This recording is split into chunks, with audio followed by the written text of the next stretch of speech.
Buenas. Bueno, hoy vamos a continuar donde quedamos la semana pasada. Estamos viendo equilibrio parcial y fundamentalmente estamos viendo la derivación de la curva de oferta. En este sentido estamos estudiando la determinación de precios en un mercado particular, asumiendo dadas las condiciones que prevalecen en los otros mercados. Esto es lo que se conoce como un análisis de equilibrio parcial y fundamentalmente vamos a seguir utilizando el esquema analítico para caracterizar la estructura del mercado que estamos estudiando, que es la de competencia perfecta. Y aludimos, digamos, a qué significa la estructura de competencia perfecta y vimos que fundamentalmente estaba asociado a la inexistencia de barreras a la entrada, a la existencia de un bien homogéneo entre los distintos competidores de un mercado, es decir, que no hay diferenciación en el producto. A su vez, estamos pensando que la tecnología para producir dicho output, dicho producto es conocida por todos los productores y está al alcance de todos los productores. También pensamos que cada unidad productiva es de un tamaño en su escala de producción que es infinitesimal en la totalidad de la producción puesta a disposición en el mercado. Esto significa que una única empresa no tiene un volumen de producción lo suficientemente grande como para acaparar toda la demanda de producción, sino que digamos, afecta en el margen y no puede, debido a sus decisiones de producción, cambiar los precios del mercado, sino que los precios del mercado se determinan justamente entre la interacción de ofertas y de curvas de oferta y demanda de ese bien, y la empresa lo único que hace es, o la unidad productiva lo único que hace es tomar como dado ese precio, digamos, o operar, elegir el nivel de producto y el nivel de inputs que va a utilizar para producir de determinado nivel, maximizando su ingreso, pero tomando como dado el precio al cual vende ese producto. Determinamos a partir de, digamos, de la pregunta acerca de cómo elige la unidad productiva las diferentes combinaciones de inputs eh, para poder producir un determinado nivel de producto. Vimos que esa combinación de inputs va a estar dada por la maximización del beneficio de la empresa. La maximización del beneficio de la empresa está fundamentalmente asociada bueno, el valor el nivel de input, perdón, de output que produce la empresa. Ese nivel de output que produce la empresa va a ser vendido, ¿no? Ese nivel de output va a estar dado por la función de producción de esa empresa. Estas son las cantidades de producto. Las cantidades de producto dependen de los insumos de X1 y de X2, y a su vez a esos ingresos totales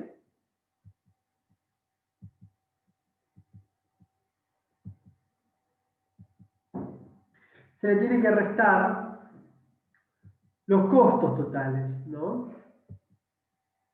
¿Y qué son los costos totales? Bueno, los costos totales son fundamentalmente el precio de los inputs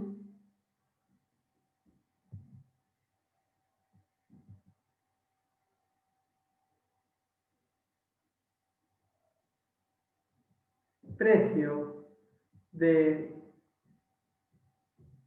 inputs de los medios de producción o de los factores de la producción,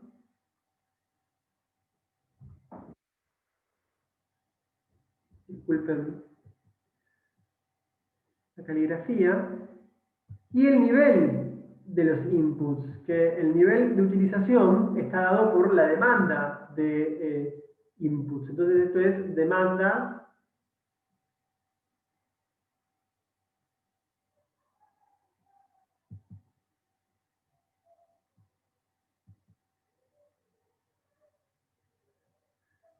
de input.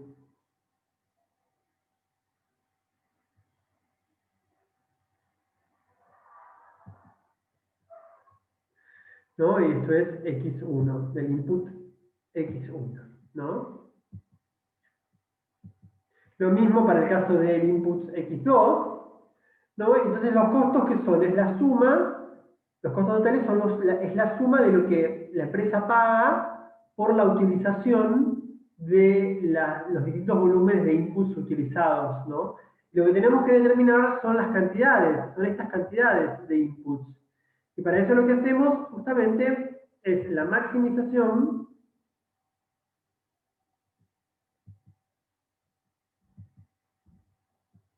de esta función respecto tanto de x1, del input x1, como del input x2. ¿Cierto?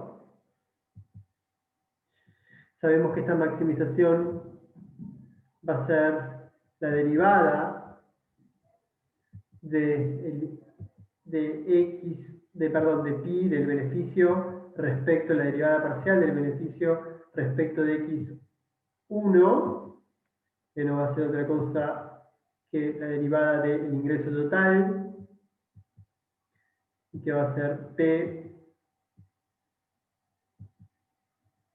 que es un parámetro que está fijo, por la derivada parcial de la función de producción sobre respecto de la derivada de x1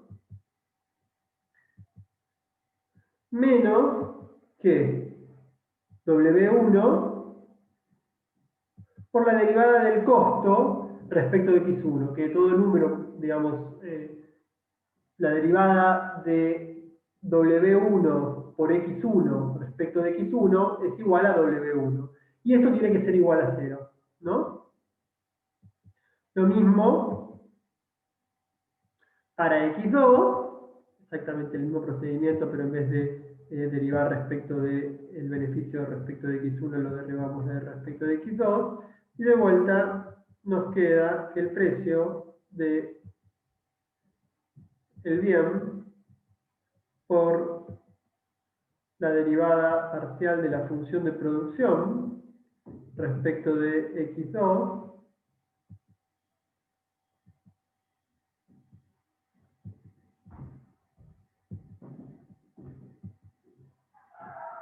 menos w2 igual a 0, perdonen.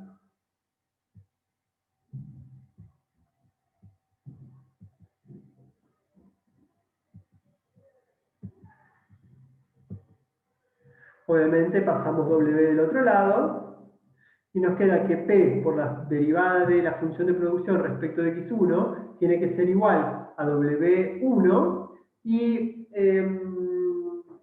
la derivada perdón, el precio por la derivada de x2, perdón, de la función de producción respecto de x2 tiene que ser igual a w2. ¿Y esto qué significa? Que el valor del producto marginal de cada factor de la producción, es decir, lo que agrega en términos de ingresos por venta, la última unidad producida por, perdón, la unidad producida por la última unidad incorporada de un factor de la producción, tiene que ser igual al costo que genera contratar esa unidad de factor de la producción. Entonces, lo que está diciendo estas condiciones de maximización de vuelta es que el valor de la unidad vendida producida por la última unidad de factor de la producción incorporada tiene que ser igual al costo de contratar una unidad adicional de ese factor de la producción. Y entonces y esto justamente se aplica tanto para F1 como para, perdón, tanto para X1 como para X2, ¿cierto? Esta es un poco la conclusión a la que llegamos. Obviamente dijimos que x2 en este caso era constante, digamos, para decir que hubo un factor de la producción que estaba fijo, en este caso x2 es capital, y llegamos a que, bueno, la condición de maximización, si el capital no podía cambiarse en el corto plazo, era que el producto marginal del trabajo, el valor del producto marginal del trabajo, tenía que ser igual a lo que costaba contratar una unidad adicional de este factor de la producción del trabajo.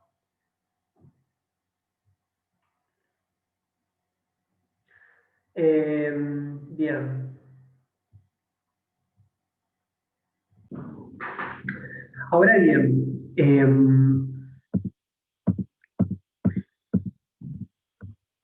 intentamos ofrecer una interpretación acerca de esa función de esa relación entre el salario y el producto marginal. Mostramos por qué, digamos, cuál era la razón por la cual eh, una eh, básicamente una caída en el salario nominal va a generar incentivos a contratar más trabajadores.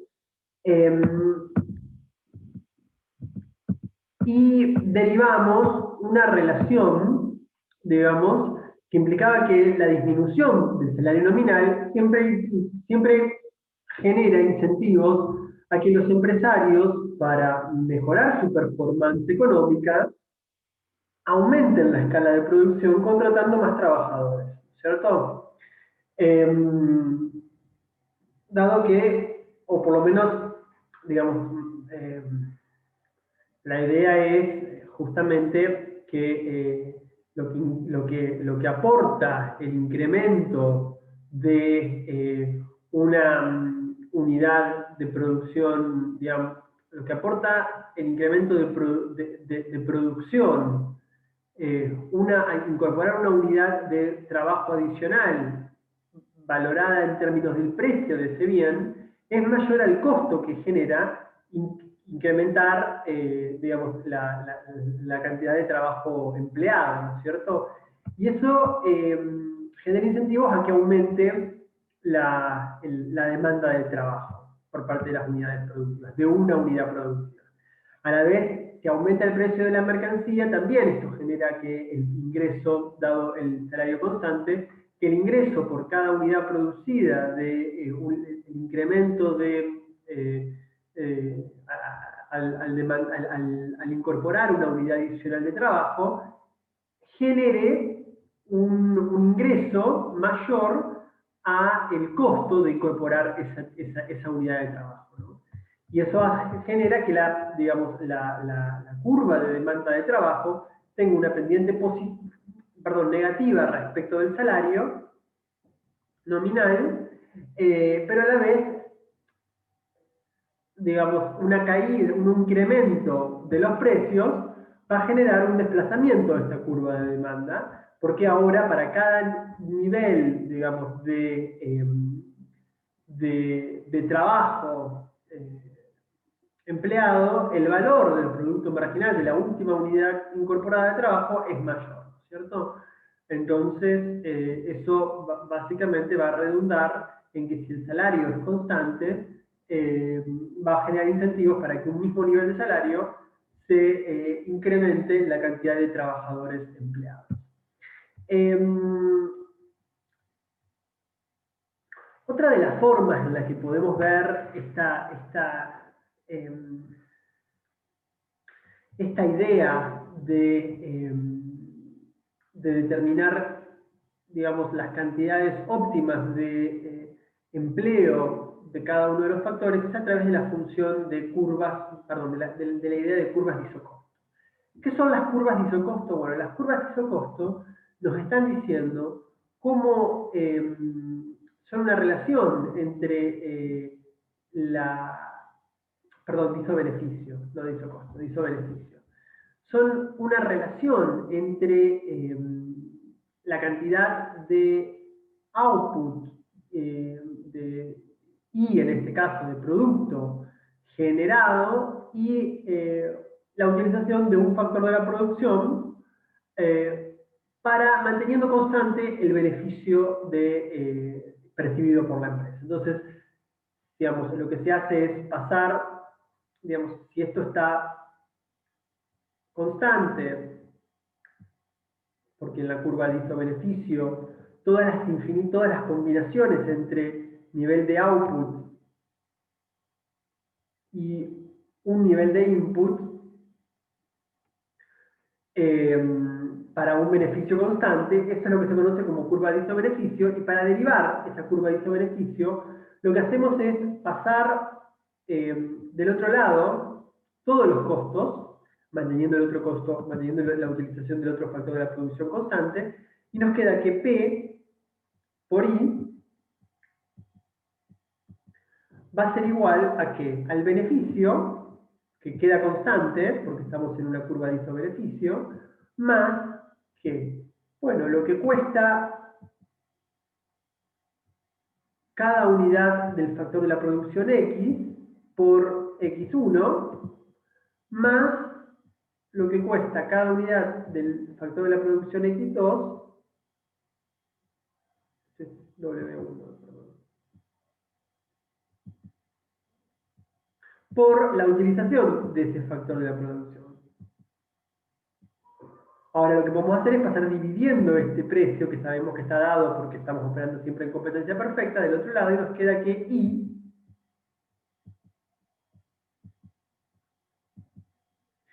va a ser igual a ¿qué? A a pi, que es el beneficio que está constante, más, déjenme agruparlo de esta forma. Esto y esto lo voy a agrupar de una forma, y acuérdense que yo estoy pasando dividiendo este P, entonces me va a quedar pi dividido pi más W2 por X2. Acuérdense que, digamos, todo esto está constante, el precio de ese factor también está constante, y los beneficios también está constante, porque estamos determinando la relación entre la cantidad de output y la cantidad de input para un nivel de beneficio constante, dividido el precio de ese producto, que también es constante porque estamos en competencia perfecta, más que W de X1 dividido el precio, todo esto obviamente entre paréntesis, por X1. Y ahí tenemos una relación positiva entre la cantidad de input X1 utilizada y el nivel de output, y lo que es, esto es obviamente una recta con pendiente W1 dividido P, y con ordenada de origen pi más W2 por X2, todo dividido P. Obviamente todo esto es constante, y cuando el uso de X1 es 0, el nivel de producto va a estar asociado a el ingreso que querramos o que aspiremos a mantener, más W2 por X2, la cantidad demandada de ese factor de producción, dividido P. Y la pendiente, obviamente, es que es W1 dividido P1, perdón, dividido P. ¿Qué es esto? Este es el salario real, es el poder adquisitivo de este factor de la producción, X2, dividido el precio. Entonces es el poder adquisitivo de la remuneración por los servicios productivos de este factor de la producción. Y esto es obviamente una línea, digamos, tenemos X1 y de vuelta, acá tenemos justamente para un determinado valor de pi más W2 por P2,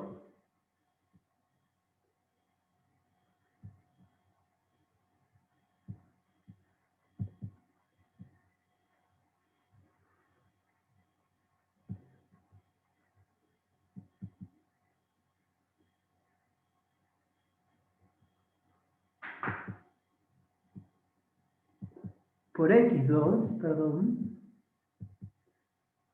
dividido P, esa es la ordenada de origen, ¿no? Obviamente,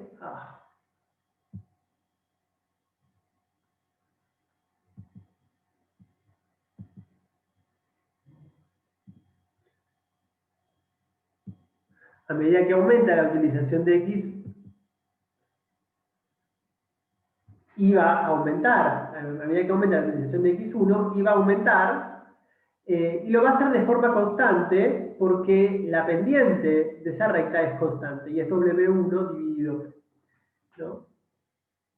Entonces lo que podemos hacer es intentar determinar, digamos, el valor que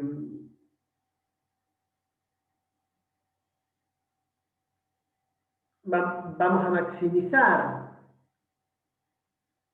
esta función de isobeneficio sujeto a la función de producción, ¿no es cierto? Es decir, vamos a decir, un poco la idea es maximizar esta función de isobeneficio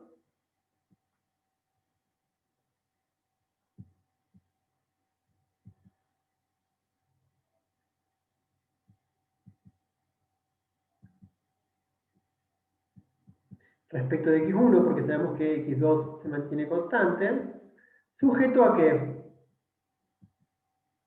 Bueno, a que la producción es una combinación de factores de x1 y x2, donde x2 está fijo, mientras que x1 es variable.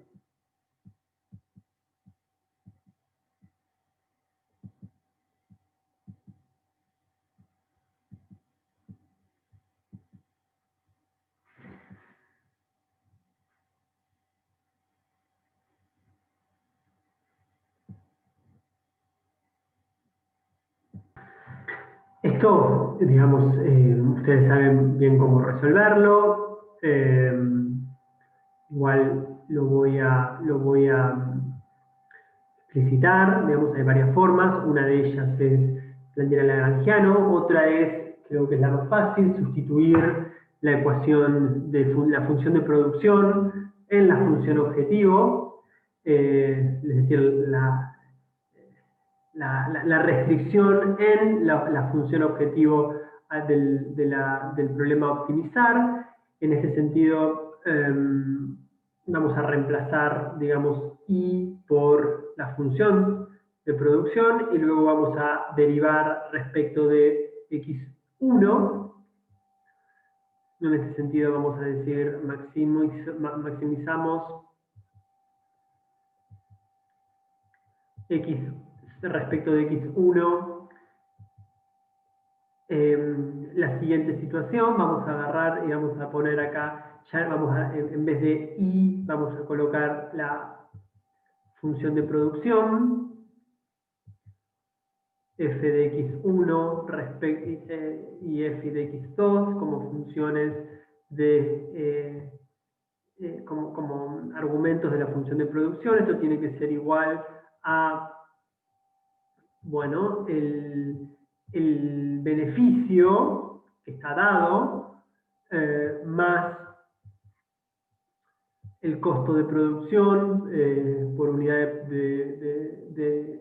el costo, mejor dicho, sí, el precio del factor de producción X2, ¿no? W2 por X2 dividido P más W1 dividido P por X1, y obviamente la derivada de esto respecto de X1 sabemos que va a ser, bueno, la derivada de F respecto de X1, que no es otra cosa que el producto marginal respecto de X1, el factor de producción X1, y esto va a ser igual a que, bueno, justamente la derivada de esto respecto del primer término respecto de X1 es 0, más la derivada de esto respecto de X1, que obviamente esto es un número, digamos, perdón, esto es constante, por la, la variable. Obviamente la derivada de esto es W1 dividido P.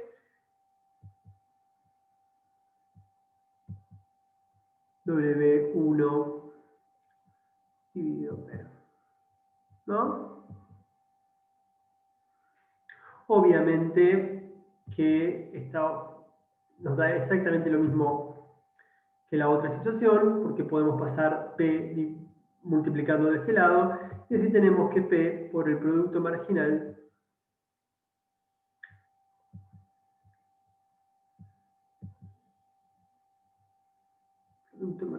respecto de X1, o mejor dicho, el producto marginal de X1, tiene que ser igual a ¿qué? A W1. Esta es la condición a la que arribamos de esta forma, ¿no? Queda ya un resultado conocido y que derivamos en la clase anterior. Entonces, sabemos que, bueno, acá esto es básicamente lo que estábamos analizando. Cada función de isobeneficio muestra las distintas combinaciones de X e Y1, perdón, de Y y X1 que permiten obtener un determinado nivel de beneficio, dados los precios y el empleo de X2. Acá vemos una representación gráfica, obviamente. Entonces vemos que para un determinado nivel, fíjense, si tenemos una función de producción, lo que vamos a ver cuál es la cantidad de, digamos, cómo maximizar esto, y esto, digamos, va a ocurrir en un nivel en donde la pendiente de esta curva, que es W1 dividido P, va a ser igual a que a la pendiente de la función de producción, que es esta curva. Esta es la función de producción, obviamente X1,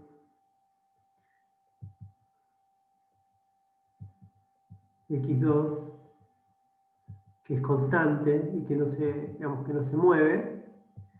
Lo único que se mueve es X1, por eso, digamos, vemos que tiene esta situación de rendimientos decrecientes, digamos, de rendimientos finalmente decrecientes, porque cada vez que se incrementa una unidad de X1, agrega menos que lo que agregó la unidad anterior, y eso tiene que ver con que hay más X1 para trabajar con un mismo nivel de X2, entonces eso hace que el producto marginal de X1 sea decreciente, ¿no? Y se va a producir tanto Y como, digamos, se va a producir tanto Y como aquel en el que la pendiente de esta curva, de la función de producción, es igual a la pendiente de esta curva, que es la función de isobeneficio, que sabemos que es W más, perdón, pi más W. Entonces, vamos a ponerle, le puso asterisco, digamos, se puede poner asterisco, W2 dividido P más W1 dividido P, todo por X1, ¿no? Acá me olvidé X2, perdón. W2 por X2, todo eso dividido P, ¿no? Entonces, ahí se ve básicamente como la pendiente de esta curva es justamente esto, y la pendiente de esta curva es el producto marginal, ¿no es cierto?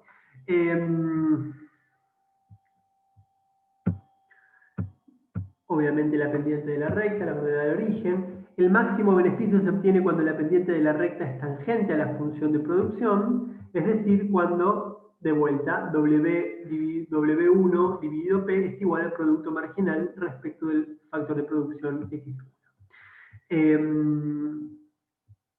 obviamente, digamos, el mismo razonamiento podemos usar para largo plazo, cuando no solo x1 es una variable de decisión, sino que también la variable de decisión es x2, entonces lo que se hace de vuelta es la maximización de la función de isobeneficio, ¿no? Que va a ser igual a un determinado nivel de beneficio más W2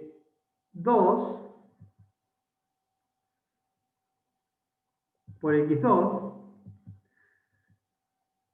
Igual acá creo que quizás es mejor aplicar la distributiva, vamos a decir esto dividido P y esto dividido P. Y acá también más W1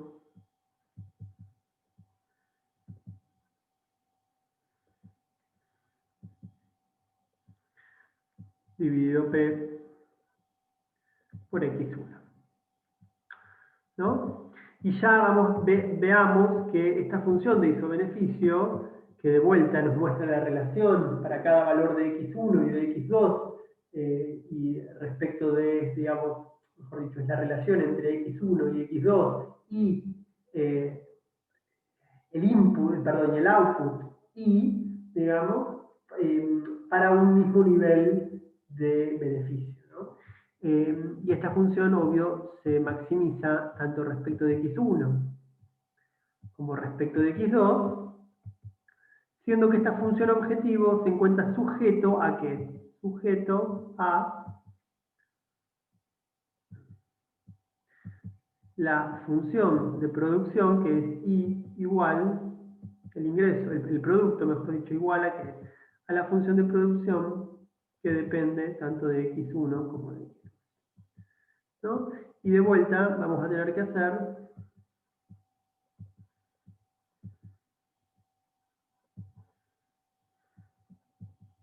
podemos reemplazar esto acá,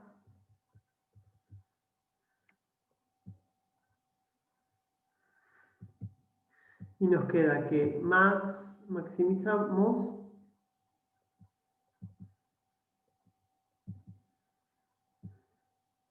x1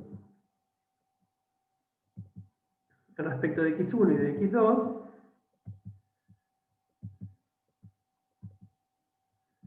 la siguiente función, digamos, la función de producción de x1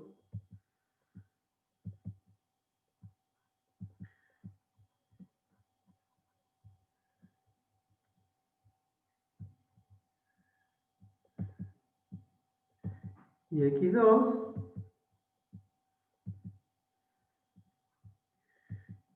igual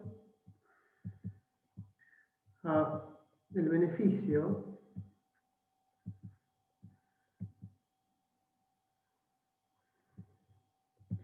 dividido P más W1 por X1,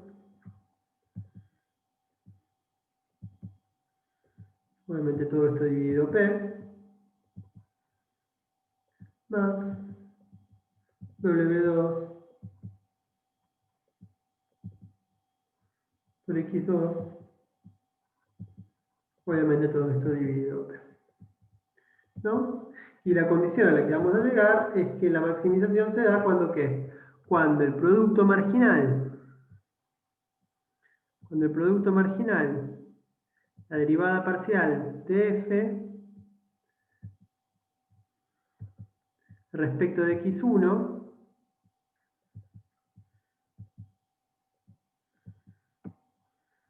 es igual a W1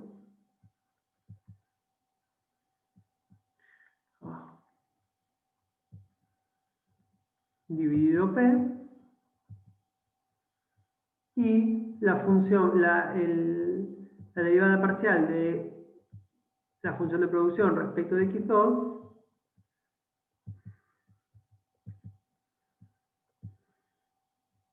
es igual a W2 dividido P. ¿No? Es decir, las dos, lo mismo que antes. Ahora, pero para las dos factores de la producción. Y obviamente esto también de vuelta quiere decir que el valor de lo que agrega a un producto en la última unidad de trabajo o de X1 incluida, tiene que ser igual a la remuneración por unidad de ese factor de la producción, ya sea en X1 como en X2. Obviamente esto es para el largo plazo, ¿no? Para el largo plazo estas condiciones, ambas condiciones se deben cumplir.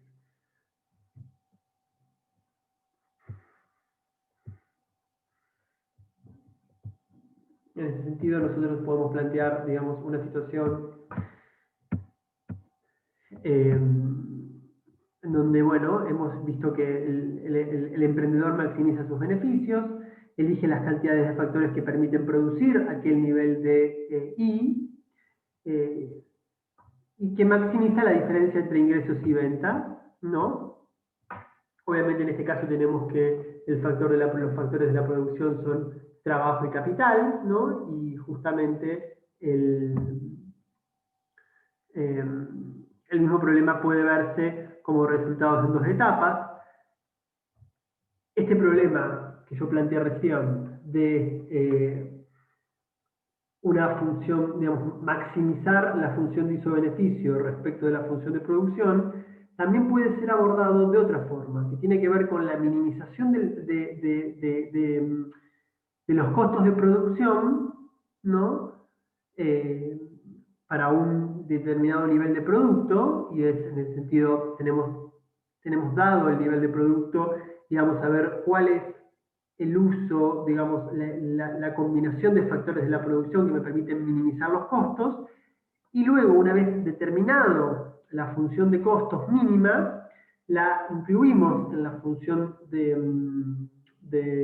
beneficio, y en vez de tener la función, digamos, de ingreso menos los costos así expresados, vamos a tener la función de ingreso menos, de ingresos por venta, menos la función de costo no expresada en términos de L y W, sino expresada en términos de nivel de producto, ¿no? Y la función de ingreso también va a estar determinada por, eh, digamos, la cantidad ofrecida, digamos, la cantidad ofrecida. Entonces, como ya dije, el problema va a ser dos, digamos. Va a ser minimizar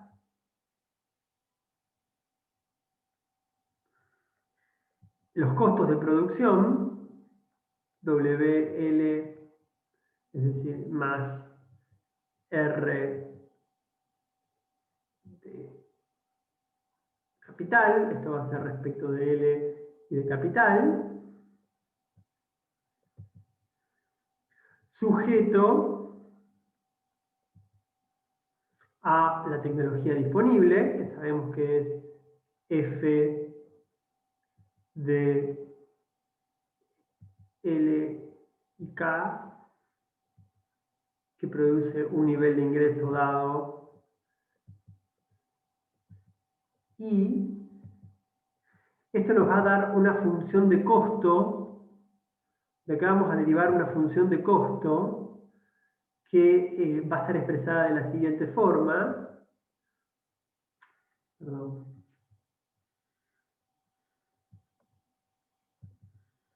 Este obviamente es el problema 1, ¿no? De acá vamos a derivar una función de costo que va a ser expresada de la siguiente forma: C de W y R.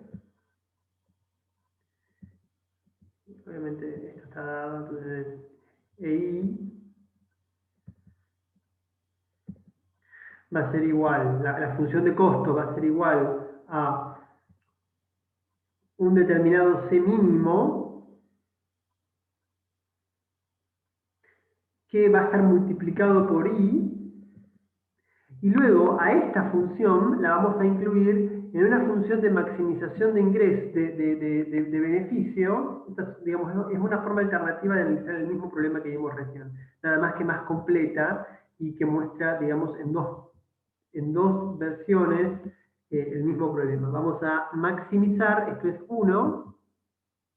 El segundo es, digamos, el segundo problema de maximización es maximizar el beneficio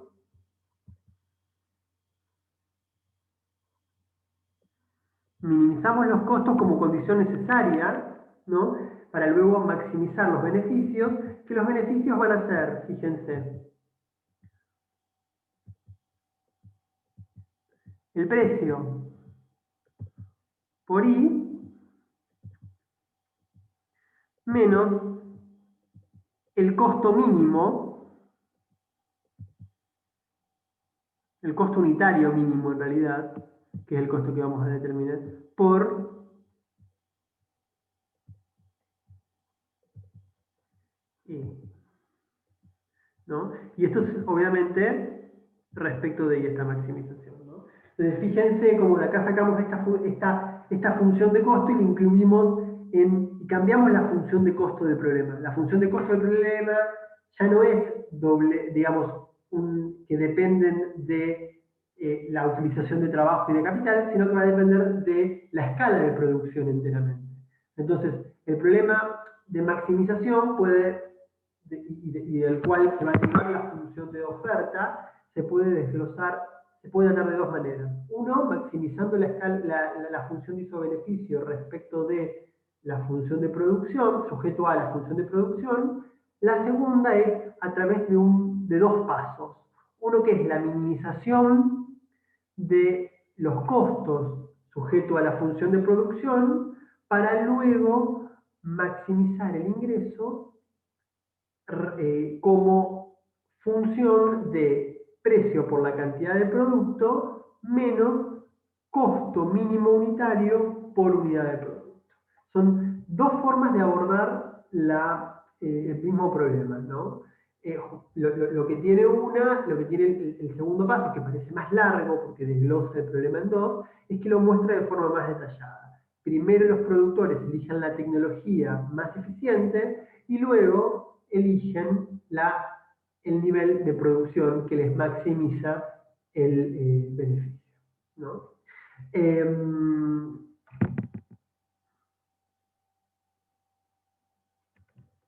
Para abordar un poco este segundo método, lo que se hace de vuelta, vamos a empezar analizando el primer problema, se va a minimizar la función de costo. ¿Cómo es la función de costo? Bueno, W1 por X1 más W2 por X2. Estos son los costos totales, ¿no? Y esta función que se busca minimizar, se busca que estos costos sean los mínimos posibles para un nivel de producción dado. Y ese nivel de producción dado es obviamente una función de los niveles de uso de los determinados factores, de ambos factores de la producción, ¿no? Entonces, un poco, obviamente, lo que se hace es, digamos, se determina lo que se conoce como isocostos, en realidad, la función de isocostos. La función de isocuanta, acuérdense que nos determinaba el nivel de producto, para un nivel de producto dado, la utilización mínima o más eficiente de las distintas combinaciones de factores de la producción, ¿no es cierto? La función de isocosto nos muestra para un determinado nivel de costo la combinación de los distintos factores de la producción. La combinación de los distintos factores de la producción. Entonces, fíjense, de vuelta, una cuestión que, por ejemplo, puede preguntarse en un examen es cuál es la diferencia entre la curva de isocuanta y la curva de isocosto. La curva de isocuanta nos dice, como lo vimos en la pasada unidad, lo que nos dice es las infinitas combinaciones de factores de la producción que que nos permite producir de la forma más eficiente, en términos técnicos, para un determinado nivel de producto. Mientras que la función de isocostos nos muestra las infinitas combinaciones de factores de la producción para un determinado nivel de costos, ¿no? Los costos acá están dados, ¿no? De vuelta, esto parece una recta presupuestaria, si ustedes se fijan. Los costos están dados, y lo que se hace es, se minimizan, se busca minimizar esto, o mejor dicho, sí, minimizar esto,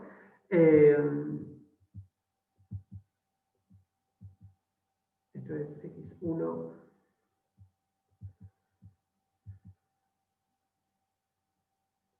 ay, perdón, esto es x2, sujeto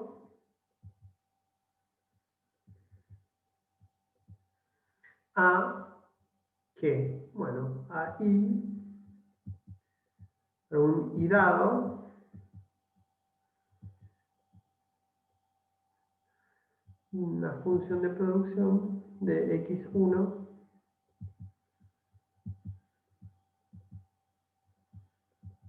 y x2. Esto se resuelve fundamentalmente a través de, digamos, utilizando el lagrangiano, porque no se puede sustituir en este caso. Fíjense que uno es costo y el otro uno es un nivel de costo dado y el otro es un nivel de producto dado, con lo cual lo que se hace es minimizamos un lagrangiano,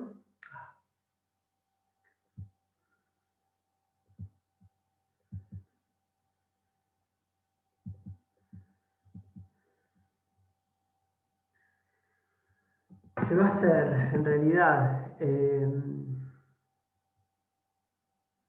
sí, voy a tener que expresar esto de la siguiente forma, voy a tener que expresarlo así.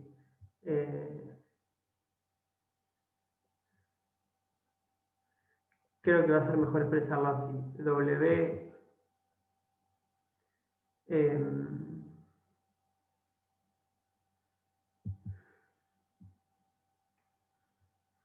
a ver, sí, permiso.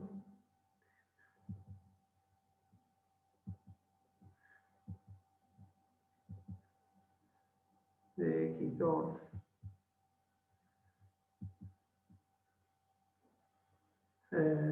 No, va a ser, es mejor así.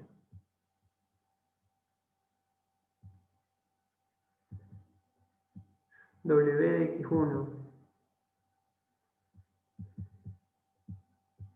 por X1 más W de X2 por X2 menos un lambda, que es el coeficiente de Lagrange, y, o digamos, sí, f de X1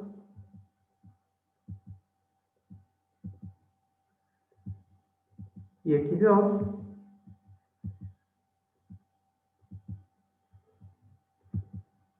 menos el nivel de ingreso, el nivel de producto, la escala de producción óptima, digamos, o la escala de producción que se busca producir para una escala de producción dada. Entonces, justamente lo que se hace acá es de vuelta plantear, lógicamente, la derivada del lagrangiano respecto de x1,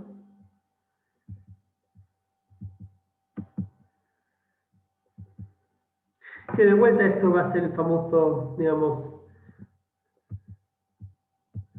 fíjense, W1 menos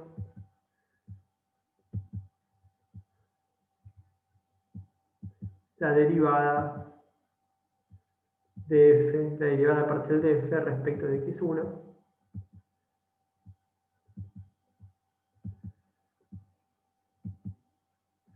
igual a 0, Y lo mismo para el otro factor de la producción, ¿no? Y así minimizamos, esto es una condición necesaria de primer orden para la minimización de los costos de producción. W2 menos Lagrange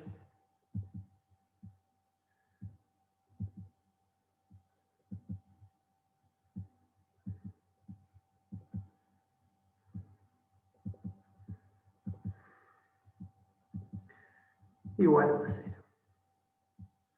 Una condición necesaria de primer orden. La otra condición es que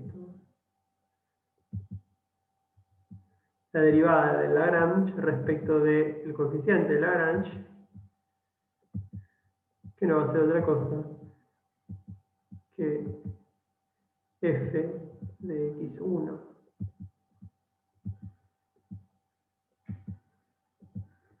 y x2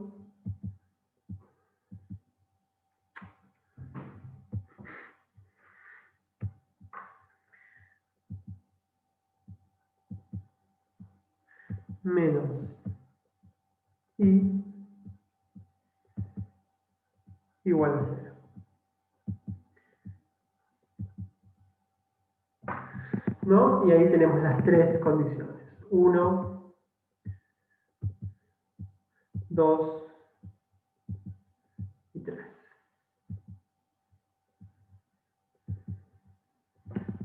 Con esto nos permite obtener la derivada, básicamente, nos permite obtener la relación de minimización.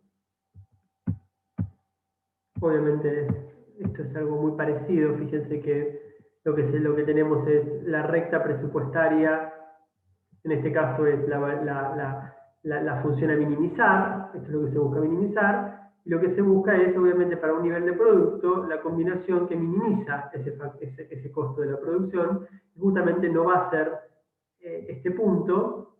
Fíjense que para este punto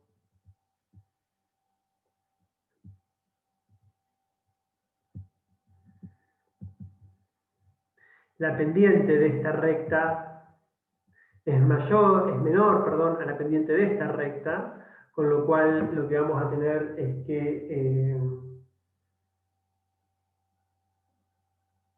digamos, la relación técnica de sustitución es mayor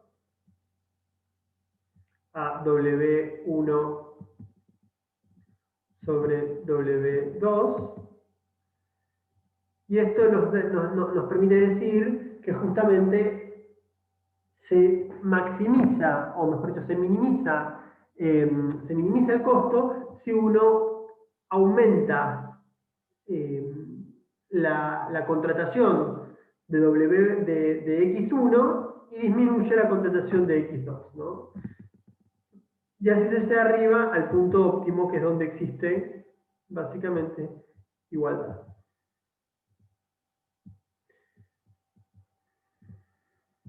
Esto es muy parecido a lo que vimos en decisiones de elección de consumo, ¿no es cierto? Donde en vez de tener la isocuanta teníamos la curva de indiferencia, y en vez de tener la función de isocosto tenemos la restricción presupuestaria.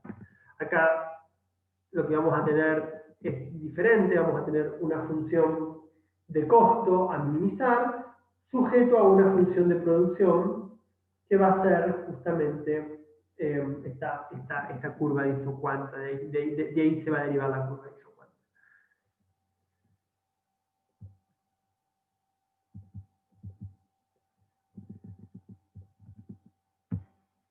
Fíjense que si de vuelta el producto, la tasa marginal de sustitución es mayor a W1 respecto de W2, entonces esto quiere decir que el empresario puede minimizar aún más los costos de producción para la misma escala de producción, aumentando la contratación de X1 y disminuyendo la contratación de X2, ¿no?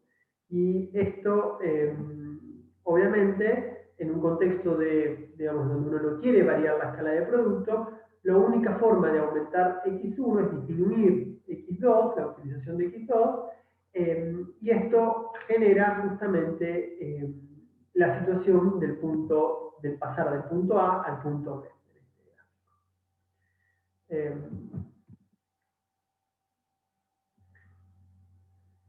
Se produce, obviamente, en el punto A, se produce el mismo nivel de producto, porque tanto A como B están sobre la misma curva de isocuanta, pero fíjense que a un nivel menor, porque A está con un costo de producción que es mayor, que es C1, mientras que B es tangente a una curva de isocosto que tiene un menor nivel de costos, y que es el costo mínimo para esa escala de producción, y que es C asterisco, ¿no? Fíjense que ninguna otra función de isocosto te genera, digamos, es menor a aquella que está en B. Obviamente uno puede decir esta, pero en este caso no se estaría produciendo al nivel de producto que produce B. Se estaría produciendo a un nivel de isocosto menor, porque justamente se estaría produciendo un nivel de isocosto que sea tangente a esta, ¿no? Obviamente punto C, pero ahora fíjense que este punto C tiene asociado un nivel de producto menor que el asociado en la función isocuanta de B, ¿no? Entonces tenemos que en B tenemos la misma escala de nivel de producción de A, pero a un costo de producción menor.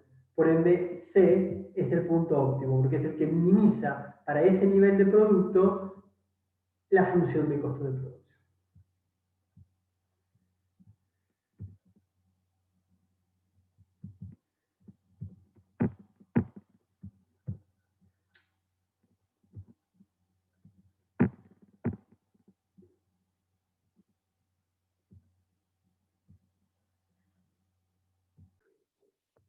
Lo que podríamos notar o intentar analizar es qué sucede cuando hay una caída en el precio de uno de los factores de la producción. En este caso, por ejemplo, W1. Fíjense que es un análisis muy similar al que pensábamos cuando había una caída en el precio o un aumento en el precio en teoría del consumidor, ¿no es cierto? Con la gran diferencia de que acá eh, la variable a determinar, a minimizar, es el costo. Con lo cual, justamente el costo total es una de las variables que se va a ajustar cuando hay una caída en los precios de alguno de los factores de la producción. ¿Por qué digo esto? Bueno, porque fíjense que en este caso, en donde tenemos W2 en el eje de las coordenadas y W1 en el eje de la abscisa, nosotros tenemos una función en este caso, déjenme dividir la pantalla en dos para que ustedes vean la diferencia entre teoría del consumidor y teoría del, del productor. Recordemos que en teoría del productor lo que teníamos era que básicamente había una función de utilidad, ¿no? Esa función de utilidad nos determinaba la curva de indiferencia, que era la combinación de infinitas cestas que nos garantizaban un mismo, y por ende diferentes composiciones en cada una de las cestas entre el bien X1, eran bienes, no inputs, ¿no? El bien X1 y el bien X2. Y nosotros lo que teníamos una restricción presupuestaria que nos daba la cantidad máxima de bienes que podíamos consumir para un determinado nivel de precios, nos daba la restricción presupuestaria, y dentro de esa restricción presupuestaria estaba la recta presupuestaria, ya habíamos asumido que las preferencias eran monótonas, con las cuales siempre la cesta elegida era una cesta que estaba sobre la recta presupuestaria. Y había una canasta óptima que se determinaba por la tangencia entre la curva de indiferencia y la recta presupuestaria, haciendo equivalente obviamente M era una cantidad dada de ingreso dividido P1, ¿no? Era la cantidad máxima de X1 que podías comprar, y M dividido X2, P2 era la cantidad máxima de X2 que podías comprar, ¿no es cierto? Entonces teníamos una cesta óptima, que era la que hacía que la pendiente de la recta presupuestaria, que eran los precios relativos, sean igual a la tasa marginal de distribución, ¿no es cierto? Y esta era la cesta óptima, ¿no? X2, esto es óptimo, y esto es X óptimo.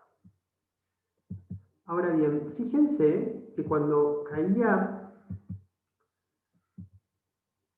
nosotros determinábamos esto como maximizando una función de utilidad, a determinar la utilidad, el valor absoluto de la utilidad, digamos, máxima, para un nivel de ingreso dado, ¿no? Para una recta presupuestaria dada. Y sabíamos que si había una caída del precio, ¿no? Esto se iba a ampliar porque el conjunto máximo de posibilidades de producción para el bien X1 iba, en este caso, una disminución del precio del bien X1, y esto iba a generar una nueva curva de, digamos, que maximicemos y que nos encontremos con una nueva curva de indiferencia. Disculpen.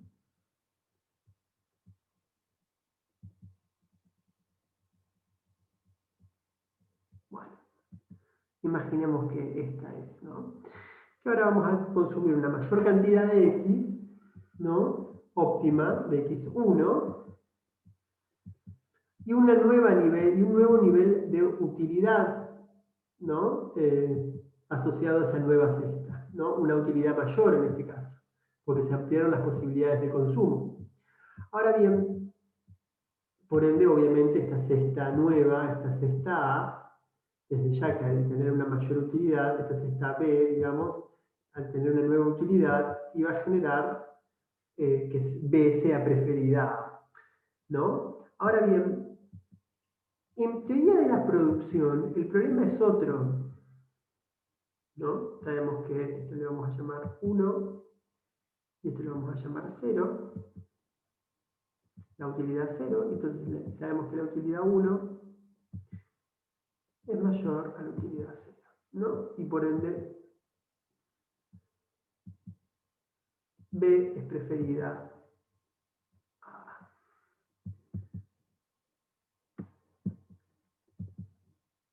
¿No?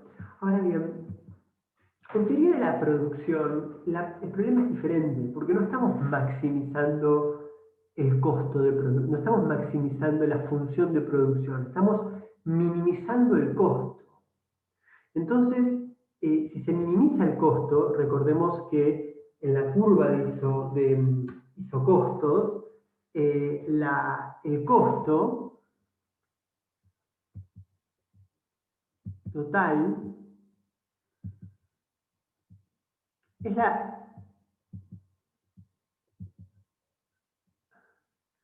era la ordenada del origen, ¿no es cierto?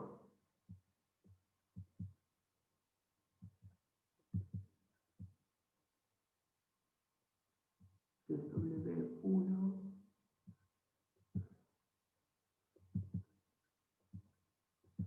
dividido W2, y esto es todo por X2, por X1, perdón. Obviamente todo esto resta y está restando esto. Entonces, lo que nosotros tenemos que, digamos, minimizar es este costo de la producción. Con lo cual, la ordenada al origen, cuando hay una caída en el precio, en este caso, en el precio del bien, del factor de la producción, no bien del factor de la producción 1, el costo mínimo va a cambiar. En este caso, digamos, esto tiene que ser 1, disculpen, esto tiene que ser 1, ¿no? Y sabemos que W1, 0 es mayor que W11.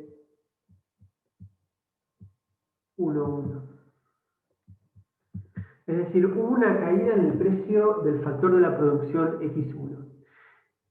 Y eso va a hacer que cuando uno minimice el costo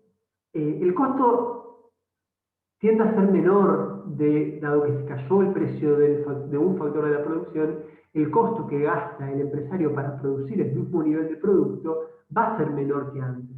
Con lo cual, el nuevo costo de producción que tiene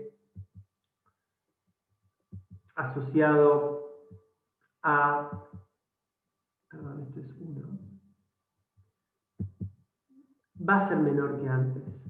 Esto es W11 y W2. Este costo es el que está en la función de curva de isocosto, digamos. La curva de isocosto son estas curvas rectas que lo que nos dan las infinitas combinaciones de factores de la producción que nos generan el mismo costo de producción. Frente a una caída en un factor de la producción, es lógico que el empresario eh, cambie la técnica utilizada, cambie la composición de la técnica, cambie la composición de los inputs que utiliza, de forma tal de, al caer el costo de la producción de un factor de la producción, pase a utilizar métodos más intensivos en el factor de la producción que se abarató. En este caso, fíjense que cae la pendiente de la recta de isocosto, pasa de ser la que está en este punto A, para ser esta, que es la que pasa en el punto B. Fíjense que cuando la curva de diferencia, cuando la curva de isocostos es esta, ya no existe más la curva de isocostos asociada al punto A. Lo óptimo para el empresario es justamente cambiar la cesta de consumo. Fíjense que esta cesta ya no está en una recta que minimiza el costo, sino que es posible pasar a una nueva tecnología, un nuevo método de producción que utiliza X11 de factor de la producción X1 y X21 de factor de la producción X2, que genera un costo menor, porque fíjense que si nosotros valoramos esta cesta A que tiene X02 y X01 con los precios de W11 y W2, vamos a tener que tiene un costo mayor, porque fíjense que frente a todo esto que está debajo de la curva de isocostos, que genera un costo menor al costo medio, al costo mínimo de esta nueva tecnología, digamos, la combinación A tiene un costo mayor. Fíjense que ya no está debajo de la recta de isocosto, sino que está por encima, con lo cual, si nosotros valoramos, hacemos W11, es decir, lo que quiero decir es que quiero que ustedes vean, es que si nosotros hacemos W11, es decir, los precios con este W11 que es menor a W01, ¿no? Con esta cesta, con la cesta A, lo que vamos a tener que es 0x10 más W2 con X2 2, 0, va a ser mayor al costo que genera la nueva técnica, el nuevo método productivo, ya que es, digamos, lo voy a poner en estos términos, voy a poner otro color para que quede claro. Esta técnica evaluada a estos precios de producción es W11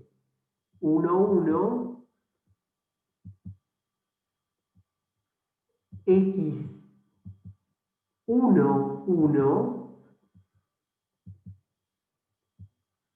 más W2, que no cambió, con X12. Esta técnica con los nuevos precios cuesta menos, la técnica B con los nuevos precios cuesta menos que la técnica A los nuevos precios. Con lo cual, lo óptimo para el empresariado es cambiar el método de producción hacia uno que utilice más intensivamente el factor de la producción que se abarató.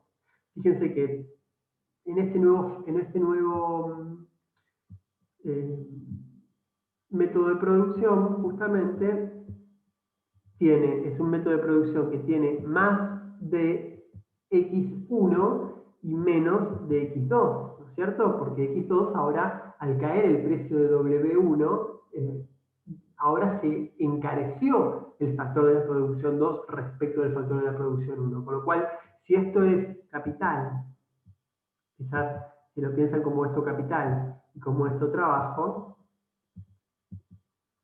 y el salario cae, entonces lo que estoy diciendo es que frente a un salario que cae, yo puedo producir lo mismo, utilizando un método de producción que utilice más intensivamente trabajo que capital. Entonces paso a desplazar métodos de producción que son más intensivos justamente en la utilización del factor que se abarató. Fíjense la diferencia con el problema de consumidores, donde uno lo que hacía era maximizar la función de utilidad y por ende, frente a una caída del precio de un bien, pasaba a tener una curva de utilidad que tenía asociada a un mayor nivel de utilidad. Acá uno se desplaza siempre a lo largo de la función de producción que está dada por esta isocuanta, que la isocuanta, recuerden, nos dice siempre digamos, las infinitas combinaciones de métodos productivos que nos permiten eficientemente, en términos técnicos, producir una cantidad de producto dado. Entonces lo que hacemos es movernos a medida que cambian los costos de la producción a lo largo de esa curva de isocuanta.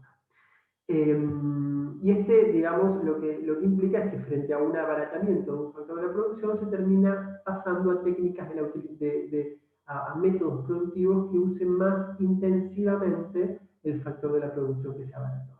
Esto es lo que se conoce como mecanismo de sustitución factorial, ¿no? Es algo que la teoría nuclear utiliza mucho porque es lo que nos va a permitir, ahora vamos a ver, derivar curvas de demanda de trabajo o curvas de demanda de capital, en este caso curvas de demanda de X1 y X2, que tengan una pendiente negativa respecto del precio del factor de la producción o de la remuneración por los servicios productivos de esos factores de la producción. La idea es que si el salario cae, yo voy a pasar a usar técnicas, yo capitalista, yo empresario, me va a convenir minimizar costos pasando a utilizar técnicas o métodos productivos, mejor dicho, que se utilicen más intensivamente trabajo que capital, y esto implicaría que cuando cae el salario yo demando más más trabajo.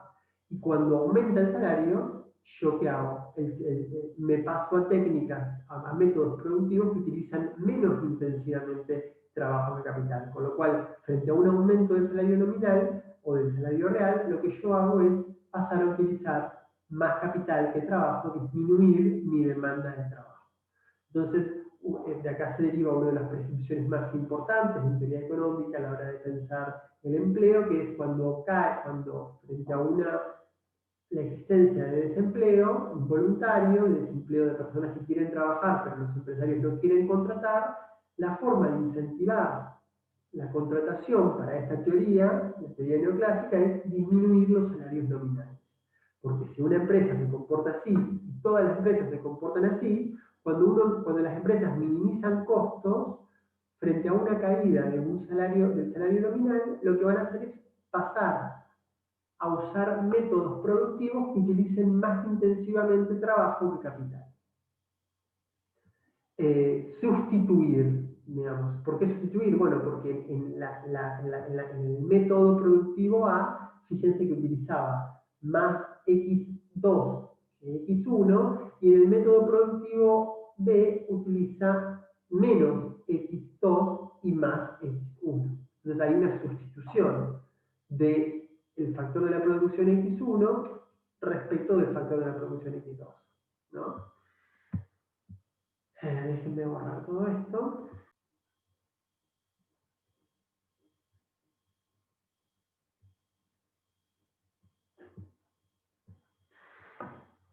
Entonces, fíjense que dado el precio del factor de la producción X2, es decir, manteniendo constante el precio-precio, podemos obtener la cantidad empleada de X1 para cada nivel de W1. Es decir, a medida que va bajando el precio de W1, fíjense de W1A a W1B, de W1B a W1C y de W1C a W1D. Hay siempre una caída. W1A es mayor a W1B,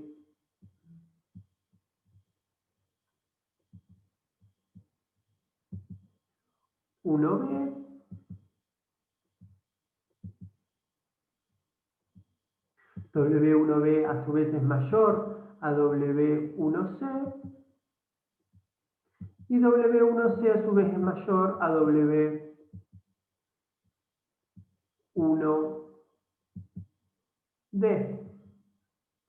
Sin embargo, fíjense que X1A es menor a X1B, X1B es menor de X1C y X1C es menor a X1D. Entonces tenemos exactamente lo contrario. X1A,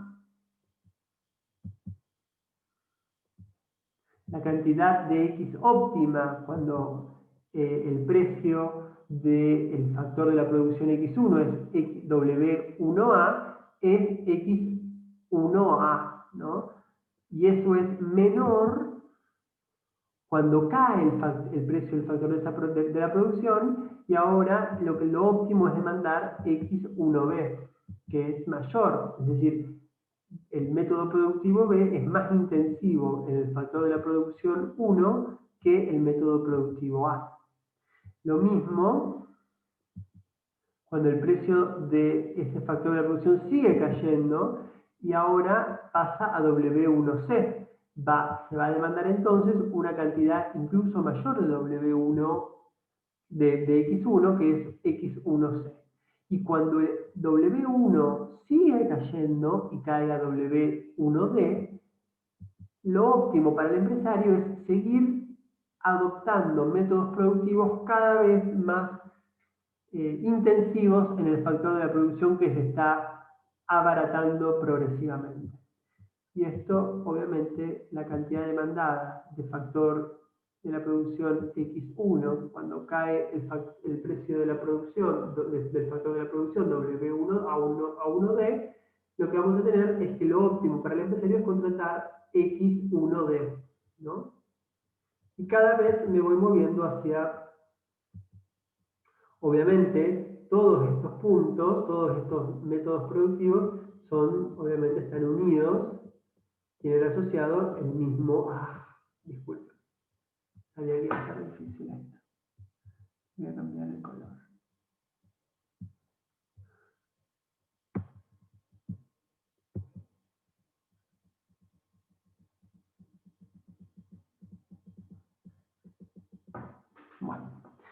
Obviamente este D está por ahí, ¿no? Bueno, todo esto, obviamente, para un nivel de la producción dado, ¿no? Y esto se deriva en una curva de demanda, que fíjate que a medida que va cayendo el precio del factor de la producción, más se va aumentando la demanda por parte de los empresarios de ese factor de la producción. Esto es fundamental para determinar lo que es la demanda condicionada al nivel de producto, obviamente, ¿no?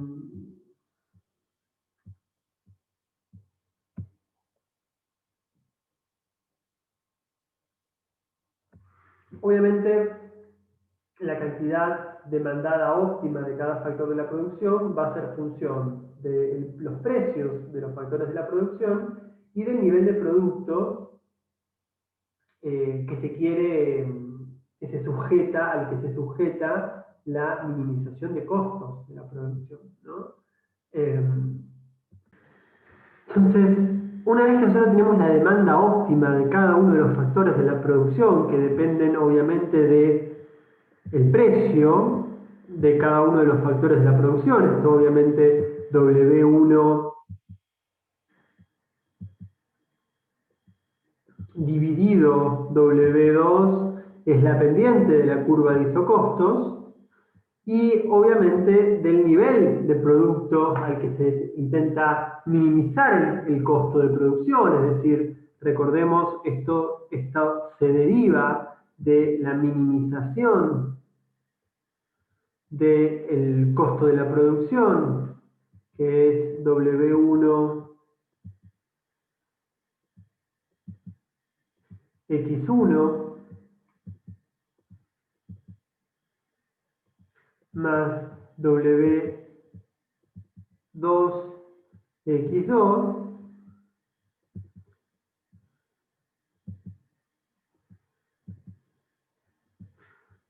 minimizamos esto respecto de X1 y X2,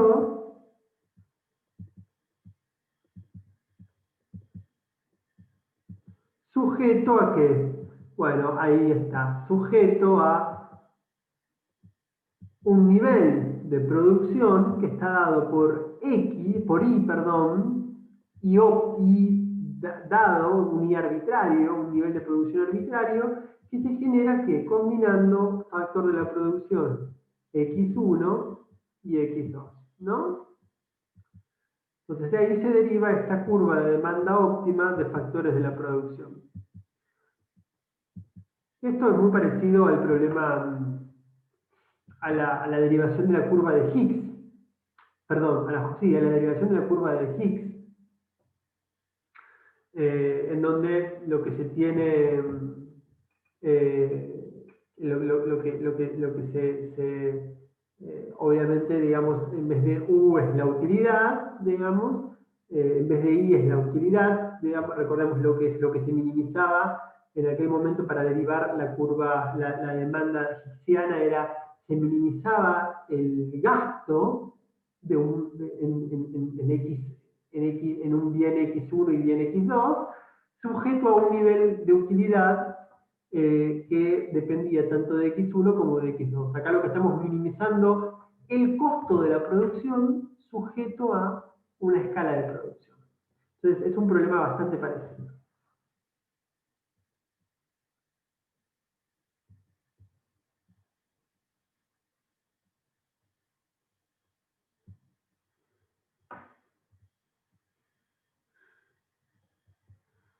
Obviamente,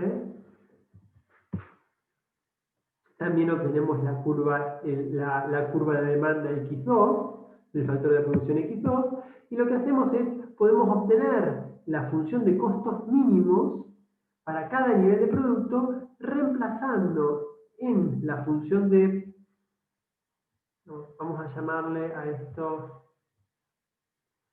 óptimo, digamos.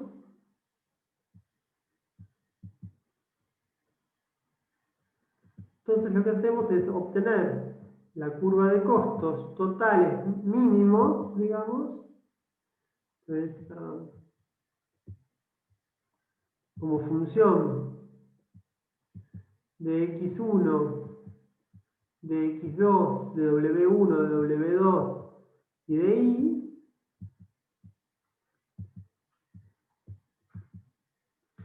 reemplazando, sabemos que los costos de W1 por X1 óptimo, que sabemos que es, entonces el X1 óptimo sabemos que es una función de qué, y es una función de W1, de W2 y del nivel de producto, y obviamente a eso hay que sumarle W2 del nivel óptimo de demanda de X2. ¿Cuánto es? Bueno, eso que tenemos ahí, ¿no? Este es el nivel óptimo de X2 que está acá, ¿no? Y que es una función de W1, W2 y de Y. Y ahí se reemplaza y tenemos la función de costos en función, si W1 y W2 están constantes, luego lo que queda como argumento de esta función es el nivel de producto.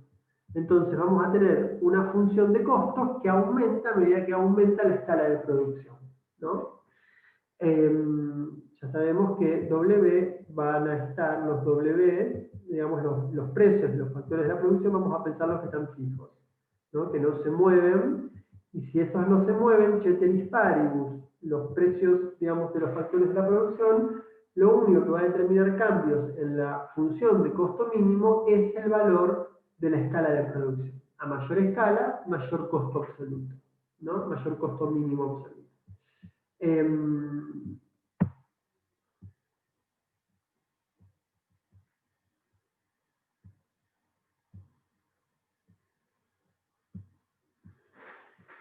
Obviamente podemos obtener la curva de costos unitarios. ¿Cómo se obtiene la curva de costos unitarios? Bueno, la curva de, ¿qué nos dice la curva de costos unitarios o la función de costos unitarios? La función de costos unitarios nos dice el costo mínimo para cada nivel de producto.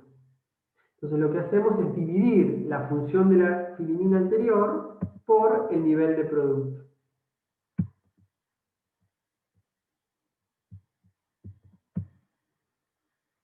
¿No? Y fíjense que en vez de, digamos, lo que nos va a quedar, dependiendo de la forma que tenga esta función de costos mínimos, pero lo que nos va a quedar es que fundamentalmente el costo unitario va a depender más digamos, fundamentalmente de W1 y de W2.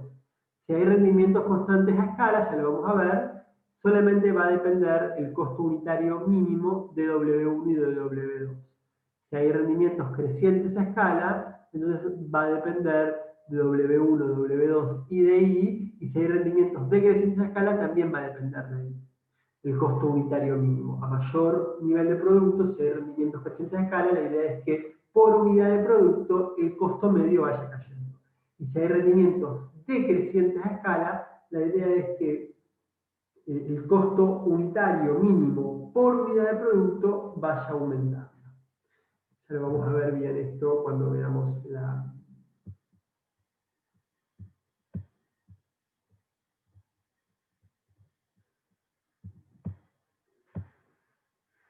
Obviamente podemos reescribir la función de costo mínimo como la función de costo mínimo unitario por por el nivel de productos. Esto sería pasar, digamos, si esta es la definición de costo unitario, ¿no?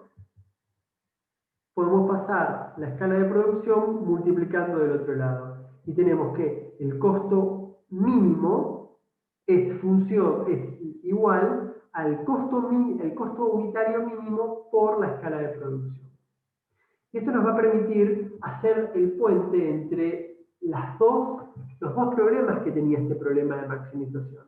Recordemos que este problema de maximización, o la forma en que procedimos, es minimizar el costo de la producción para determinar el método productivo óptimo, y una vez que determinamos el método productivo óptimo, determinar la escala de producción que me maximice ese nivel de producto, perdón, que me maximice el beneficio para ese método productivo, para el método productivo óptimo. Entonces,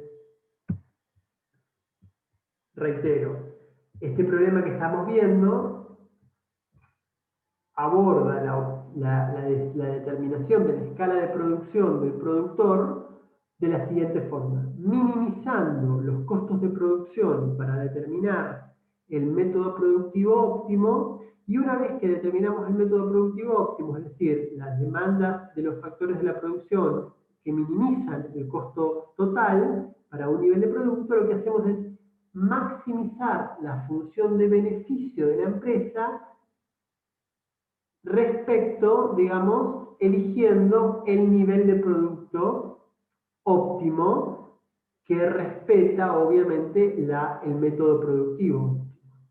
Entonces, lo que ahora vamos a intentar hacer es maximizar el beneficio para determinar el nivel de producción, ¿no? Esto es un poco lo que ya dije. Si el costo unitario mínimo permanece constante cuando y, digamos, crece, cuando el nivel de producción crece, entonces vamos a decir que hay rendimientos constantes a escala. Cuando el costo mínimo unitario decrece, vamos a decir que hay rendimientos crecientes a escala cada vez que aumenta la escala de producción. Y cuando el costo unitario mínimo crece a medida que aumenta la escala de producción, vamos a decir que hay rendimientos decrecientes a escala. Ya lo vamos a ver más en detalle. Obviamente está el foro para que me hagan todo tipo de preguntas, ¿no? Acerca de todo esto. La función de costos medios, o digamos costos unitarios mínimos, es obviamente lo que teníamos antes, ¿no? Que es dividir la función de costo mínimo respecto de la escala de producción, ¿no? Si la función de costo mínimo es igual a la función de costo unitario por la escala de producto, y a eso lo dividimos por la escala de producto, lo que nos queda es que el costo medio es igual a el costo unitario, ¿no? A lo que cuesta una unidad de producto, producir una unidad de producto. Obviamente que bajo rendimientos constantes a escala, a medida que aumenta la escala de producción, a medida que aumenta el tamaño de la producción de la empresa, esos costos por unidad de producto no aumentan, sino que se permanecen constantes. Con rendimientos crecientes a escala, lo que vamos a tener es que los costos medios, los costos por unidad de producto van a disminuir, mientras que a medida que aumenta la escala de producción, mientras que con rendimientos decrecientes a escala, los costos medios, los costos por unidad de producto, van a aumentar a medida que aumenta la escala de producción. Cada vez que hay rendimientos decrecientes a escala, nos cuesta cada vez más producir una unidad, nos cuesta cada vez más aumentar la escala de producción.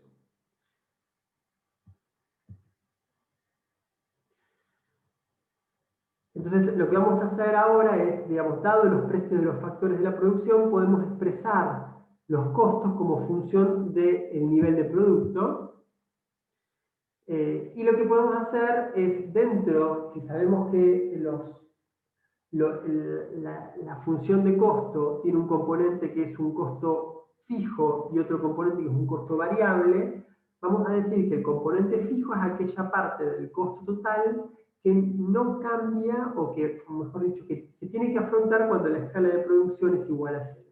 Son costos que siempre tienen que pagarse y siempre tienen que afrontarse aun cuando la escala de producción es igual a cero. Digamos, aun cuando la empresa no produce, son costos que se tienen que abordar. Por ejemplo, los impuestos, por ejemplo, la luz, por ejemplo, el agua, son impuestos que se tienen que pagar igual. Ahora, el costo de insumos es un costo que solamente voy a necesitar producir, digamos, consumir insumos si yo comienzo a activar la planta y por ende a generar productos. Con lo cual, el costo variable es esa parte del costo total que aumenta a medida que aumenta la escala de producción. ¿no? Son costos que están asociados directamente a la actividad productiva, ¿no? A medida que la actividad productiva crece, esos costos van a tener que generar a crecer. Los costos variables son costos que dependen del nivel de producto, los costos fijos son costos que no, son independientes del nivel de producto. Obviamente, digamos, lo que vamos a decir es que esos costos que se tienen que afrontar son generalmente importantes para una dimensión temporal de las decisiones de producción, en donde alguno de los factores de la producción está tomado como dado, es decir, no pueden cambiar. Es decir, que los costos fijos, los costos que no dependen del volumen de producción, son costos en algún sentido relevantes solo en el corto plazo. Solo cuando hay factores de la producción que no pueden cambiarse, que no pueden ajustar, así que solamente se puede ajustar uno de los factores de la producción.